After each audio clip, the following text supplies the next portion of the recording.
BJP के पद चिन्हों पर आगे बढ़ी प्रियंका गांधी। केंद्र के चुनाव में कांग्रेस करेगी बड़ा खेला। प्रियंका होंगी क्या अगली पीएम?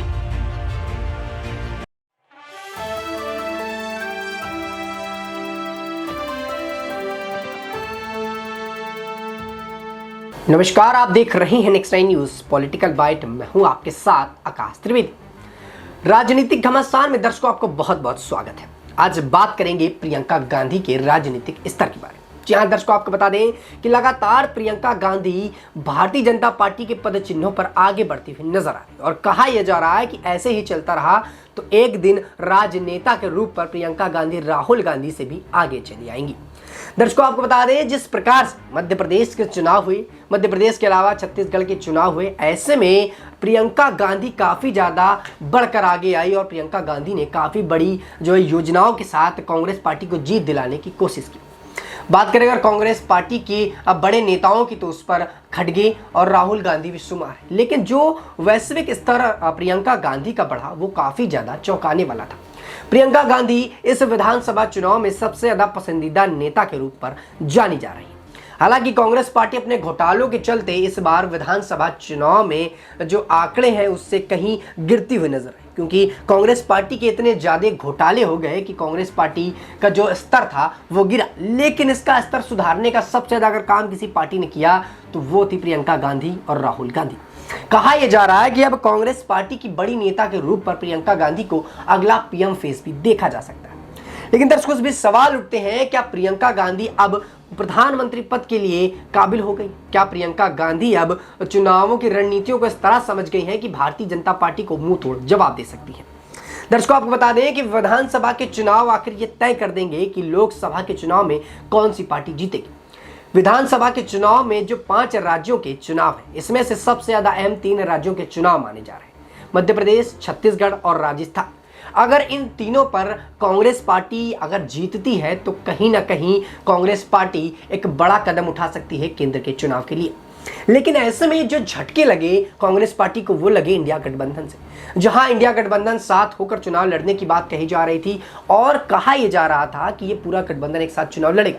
लेकिन जैसे ही विधानसभा चुनाव की तारीखें सामने आई, ये चुनाव के जो नेता थे, ये इंडिया गठबंधन के जो नेता थे वो अलग थलग होते हुए नजर आए, क्योंकि ये जो गठबंधन बना था वो बना था केंद्र के चुनाव के लिए। लेकिन विधानसभा के चुनाव में सारे एक दूसरे के विरोध में चुनाव लड़ते नजर आए। इस वजह से कहीं ना कहीं कांग्रेस पार्टी को एक घाटा हुआ, क्योंकि उत्तर प्रदेश में अगर हम बात करें तो उत्तर प्रदेश की सीटें सबसे ज़्यादा मानी जाती हैं, उसके बाद बिहार की सीटें। ऐसे में अगर उत्तर प्रदेश और बिहार की सीटों की जो बंटवारे हैं और अलग अलग होते हैं, यानी कि अगर इंडिया गठबंधन बनता वो सारे वोट एक साथ आते, यानी कि अखिलेश यादव का वोट, मायावती का वोट, उधर नीतीश कुमार का वोट, जो एक वोट बैंक था ये एक साथ आता और ये कहीं ना कहीं कांग्रेस पार्टी को फायदा उठाता। लेकिन विधानसभा चुनाव की तारीख आने के बाद से ही जब बयान आया राहुल गांधी का कि इस चुनाव में, यानी कि विधानसभा चुनाव में हम सब अलग होकर चुनाव लड़ेंगे, ये गठबंधन जो है केंद्र के चुनाव के लिए बना था, तो ऐसे में जो उत्तर प्रदेश के जो पूर्व सीएम रहे अखिलेश यादव वो भड़क गए। आपको बता दें अखिलेश यादव का बड़ा बयान आया और अपने बयान पर अखिलेश यादव ने इस बात का जिक्र किया कि मुझे नहीं पता था कि राहुल गांधी ये जो गठबंधन बना रहे हैं वो केंद्र के चुनाव के लिए बना रहे। अगर मुझे इस बारे में जानकारी होती तो मैं और मेरे नेता कभी इनसे मिलने न जाते। अच्छा हुआ कि इन्होंने अपना रंग पहले ही दिखा दिया, अगर इस चुनाव के बाद बताते तो हमें काफ़ी ज़्यादा नुकसान होता। ऐसे में विधानसभा चुनाव के चलते जो अखिलेश यादव हैं वो बाहर से रणनीतियाँ बनाते हुए नजर आए और बाहर से ही चुनाव लड़ते हुए नजर आ रहे हैं। दर्शकों, आपको बता दें कि इंडिया गठबंधन के टूटने से राहुल गांधी को काफ़ी बड़ा नुकसान हुआ। हालांकि कहा यह जा रहा है कि इंडिया गठबंधन अभी पूरी तरह से टूटा नहीं, लेकिन जो इंडिया गठबंधन की फूट है वो हमें देखने को मिल रही है अखिलेश यादव के बयान से। ऐसे में अखिलेश और राहुल के विवाद में जो है लालू यादव कूदते हैं और लालू यादव इस बात का जिक्र करते हैं कि इंडिया गठबंधन बना रहेगा, टूटेगा नहीं। वहीं आपको बता दें कि इंडिया गठबंधन की टूट का एक और नतीजा सामने आया नीतीश कुमार का बयान। जब नीतीश कुमार से पूछा गया कि आप इंडिया गठबंधन से जुड़े हैं और आप इस बारे में क्या कहें, तो नीतीश कुमार का जो जवाब था वो काफ़ी ज़्यादा अलग था। दर्शकों, आपको बता दें नीतीश कुमार का कहना था कि इंडिया गठबंधन से मुझे कोई मतलब नहीं है, मैं अपने चुनाव में अकेले ध्यान दूंगा। इससे भी राहुल गांधी को काफ़ी बड़ी फटकार लगी। वहीं अगर हम फिर से अपने मुद्दे पर आएं तो प्रियंका गांधी का जो वैश्विक स्तर है वो भारतीय जनता पार्टी के देखा देखी सही हो रहा है। भारतीय जनता पार्टी के नेता ये आरोप लगा रहे हैं कि प्रियंका गांधी चाणक्य नीति जो भारतीय जनता पार्टी खेलती है उसको सीख रही है और इसी हिसाब से आगे बढ़ रही है। वहीं कांग्रेस पार्टी के नेताओं का कहना है कि प्रियंका गांधी का वैश्विक स्तर पहले से अच्छा था, वो चुनावी रणनीतियों को भली बात समझती थी और इस बार चुनाव में वही सबसे आगे आएंगी। तो क्या अब वो पीएम फेस के लिए तैयार हो गए या पीएम पद के लिए काबिल मानी जा रही? दर्शकों, आपको बता दें कि जो राजनीति में इस वक्त घमासान मचा हुआ है वो इन्हीं बातों को लेकर मचा हुआ है कि आखिरकार केंद्र के चुनाव में कौन सी पार्टी जीतेगी और कौन प्रधानमंत्री पद पर बैठेगी। तो ऐसे में आपको बता दें कि जो विधानसभा के चुनाव है वही तय कर देंगे कि केंद्र के चुनाव में कौन सी पार्टी सत्ताधारी पार्टी बनेगी, क्योंकि 5 राज्यों के चुनाव काफी ज्यादा अहम है। और ऐसे में अगर 3 राज्यों में भी कोई पार्टी चुनाव जीतती है तो ये दावा ठोक सकती है कि वो केंद्र के चुनाव में जीत कर सकती है।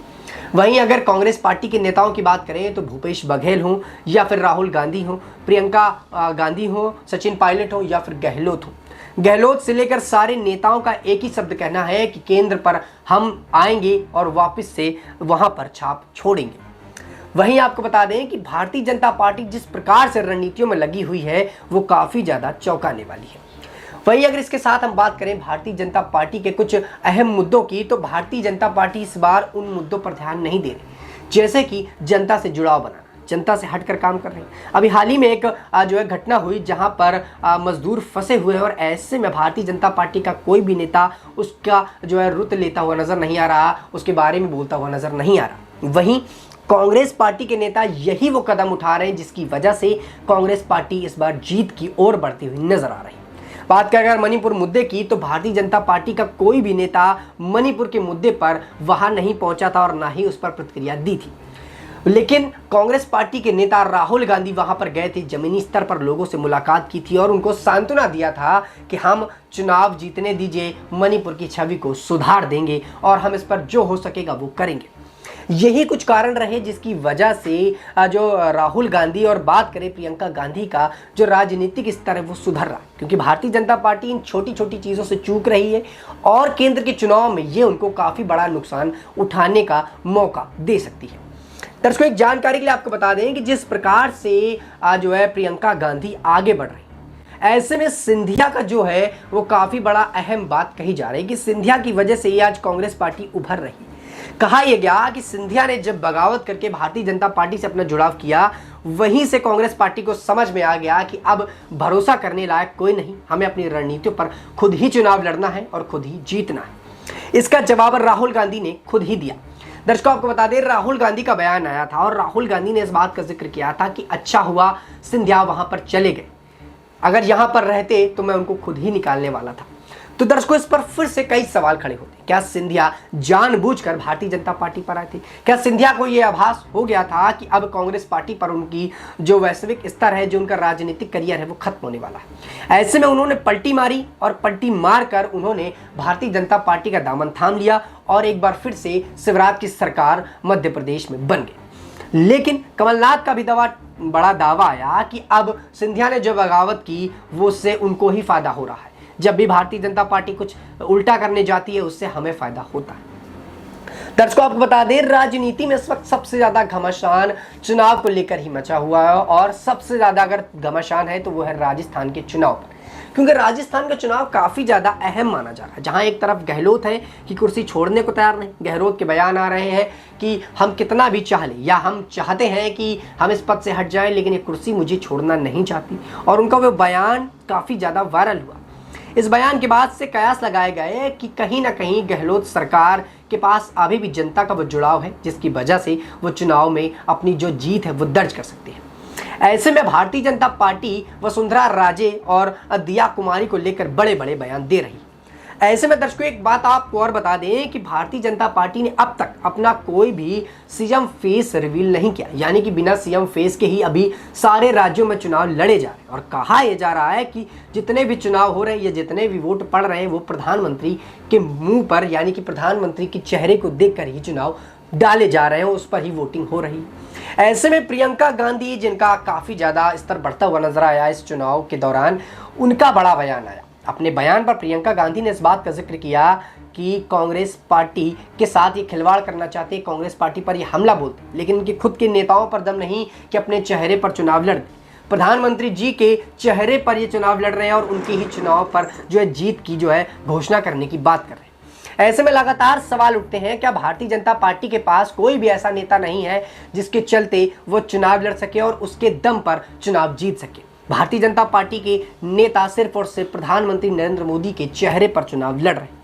ऐसे में सवाल दर्शकों कई खड़े होते हैं, क्या अब कांग्रेस पार्टी दोबारा से राजस्थान में वापसी करेगी? क्या प्रियंका गांधी वाकई में अब इस कदर जो है काबिल हो गई हैं कि अब केंद्र के चुनाव में लड़ेंगी और प्रधानमंत्री पद की दावेदार हो सकती है? आपका इस पूरे मुद्दे पर क्या मानना है, नीचे कमेंट सेक्शन में जरूर बताइएगा। फिलहाल के लिए इतना ही। देश दुनिया की तमाम खबरों से जुड़े रहने के लिए आप देखते रहिए next time news political bite.